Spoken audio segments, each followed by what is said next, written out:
Hello दोस्तों। आज मैं आपको भारत के 3 भूतिया किलों के बारे में बताने वाला हूँ। तो चलिए बढ़ते हैं अपने पहले किले की ओर। हमारा पहला किला है बुरहानपुर का किला।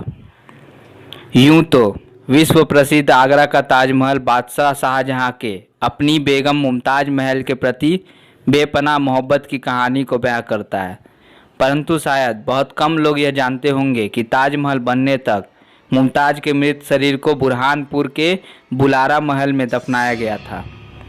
और लोगों की माने तो इन खंडहरों में आज भी मुमताज की आत्मा भटकती है। कहते हैं कि आज से 400 वर्ष पूर्व जब मुगलिया सल्तनत की बेगम मुमताज की मौत बुलारा महल में हुई थी, तब शाहजहां बुरहानपुर में ही ताजमहल का निर्माण करवाने वाले थे, परंतु किसी कारणवश यह संभव ना हो सका। और जब आगरा में ताजमहल बनकर तैयार हुआ तो वहां मुमताज की देह को ले जाकर दफना दिया गया। यहाँ के निवासियों का कहना है कि मुमताज की देह तो यहाँ से निकाल ली गई, पर आत्मा आज भी इसी महल में भटकती है। यहाँ के निवासियों का कहना है कि महल से चीखने चिल्लाने की आवाज़ें आना तो आम बात है, परंतु आज तक यहाँ आने वाले किसी भी शख्स को मुमताज की आत्मा ने परेशान नहीं किया और ना ही नुकसान पहुँचाया। बालचंद प्रजापति का कहना है कि यहाँ मौजूद तथ्यों के आधार पर सन 1631 में यहाँ अपनी बेटी को मुमताज महल में जन्म दिया और उसके बाद वो चल बसी। कहते हैं कि यही वजह है कि उनकी आत्मा इस महल में ही बस गई।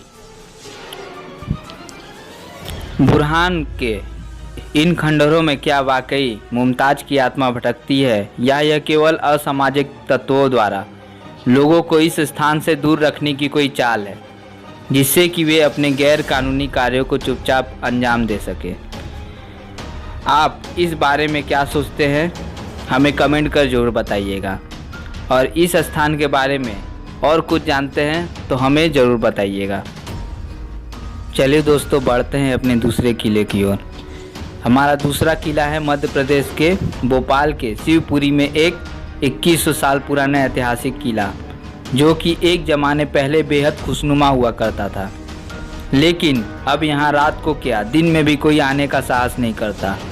और स्थानीय लोगों का कहना है कि यहाँ रात के समय घुंघरुओं की आवाज़ें आती हैं, जो दूर दूर तक लोगों को सुनाई देती हैं।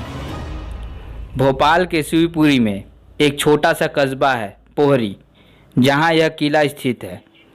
वैसे तो इस स्थान के बारे में कोई नहीं जानता, लेकिन जब से मीडिया वालों ने यहाँ होने वाली रहस्यमयी घटनाओं को प्रचारित किया गया, तभी से लोगों को यह समझ आने लगा कि यहाँ कुछ न कुछ गड़बड़ जरूर है।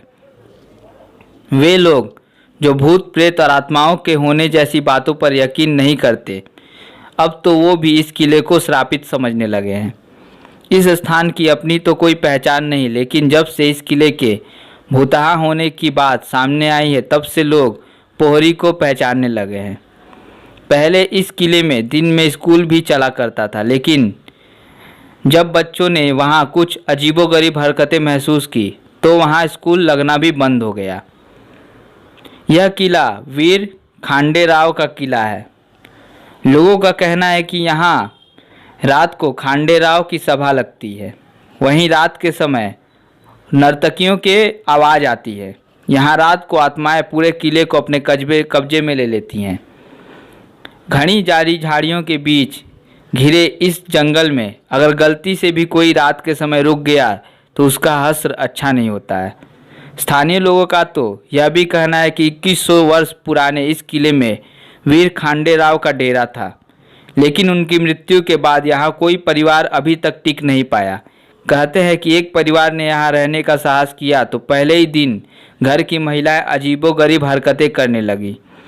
उन्हें तंत्र विद्या से ठीक करवाया गया। कुछ लोग तो यह भी कहते हैं कि इस किले के भीतर खजाना छिपा है, जिसकी रक्षा ये भटकती आत्माएं करती हैं, लेकिन सच क्या है इसका पता लगाने की किसी की हिम्मत नहीं है। दोस्तों बढ़ते हैं अपने तीसरे किले की ओर। महाराष्ट्र के पुणे शहर में एक किला है शनिवार वाला किला। इस महल को 1746 में मराठा साम्राज्य के पेशवा शासकों ने बनवाया था। इस किले का नाम शनिवार यानी सप्ताह का छठा वार और वड़ा यानी रहने का स्थान से लिया गया है। इस महल के 5 दरवाजे हैं: दिल्ली दरवाज़ा, मस्तानी दरवाज़ा, खिड़की दरवाज़ा, गणेश दरवाज़ा और जम्भूल दरवाज़ा। इस महल के बारे में स्थानीय लोगों का मानना है कि शनिवार वाला का किला पूर्णिमा की रात को सबसे ज़्यादा भूतिया माना जाता है। इसके पीछे एक कहानी है कि उस समय में पेशवा राजाओं को राजा अक्सर राजगद्दी के लिए किसी को भी मार दिया करते थे। वहाँ के स्थानीय नाटकों के अनुसार पानीपत के युद्ध के बाद पेशवा बहुत कमज़ोर पड़ गए। उनके कई योद्धा उस युद्ध के दौरान मारे गए। नाना साहेब के मौत के बाद उनके पुत्र माधवराव को राजपाट संभालवा गया। नाना साहेब के छोटे भाई रघुनाथ राव को उनका काम संभालने को कहा गया, लेकिन उनकी नाकामी से पेशवाओं ने उन्हें गृहबंदी बना दिया। माधवराव के मौत के बाद 17 वर्ष के नारायण राव को गद्दी संभाली गई और उसी वक्त नारायण राव को भी रिहा कर दिया गया। 1773 में नन्हे पेशवा को चाचा ने अपने सैनिकों से बुलाने को कहा और मराठी में कहा, नारायण राव ला धारा, मतलब नारायण राव को इधर लाओ। लेकिन उसकी लालची पत्नी में राजलोभ में उन 2 शब्दों को बदलकर नारायण राव ला मारा, मतलब नारायण राव को मार दो। ये सैनिकों तक पहुंचा दिया गया।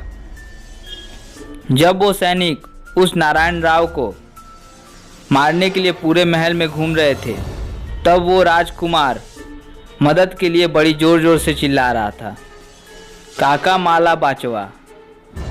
इस मराठी वाक्य का हिंदी में अर्थ है, चाचा मुझे बचाओ। लेकिन उसकी आवाज़ किसी तक पहुंचने से पहले ही उसका कत्ल कर दिया गया। स्थानीय लोगों का मानना है कि आज भी पूर्णिमा की रात को उस बच्चे की मदद की गूंज पूरे महल में गूंजती है। यह किला 1828 में लगी आग में बुरी तरह से जल गया, लेकिन बचे हुए ढांचे को एक पर्यटन स्थल के रूप में बदल दिया गया है। तो दोस्तों, ये थी भारत के 3 भूतिया किले। अगर आपको इन किलों के बारे में और कुछ जानना है तो हमें कमेंट कर ज़रूर बताइएगा, और आप इस किले में घूमे हैं तो हमें ज़रूर इसके बारे में बताइएगा। और आपको हमारा वीडियो कैसा लगा हमें कमेंट कर ज़रूर बताइएगा, और हमारे वीडियो को लाइक कीजिए। और ऐसे ही खौफनाक किलों के बारे में जानकारी लेने के लिए हमारे चैनल को सब्सक्राइब कीजिए। धन्यवाद।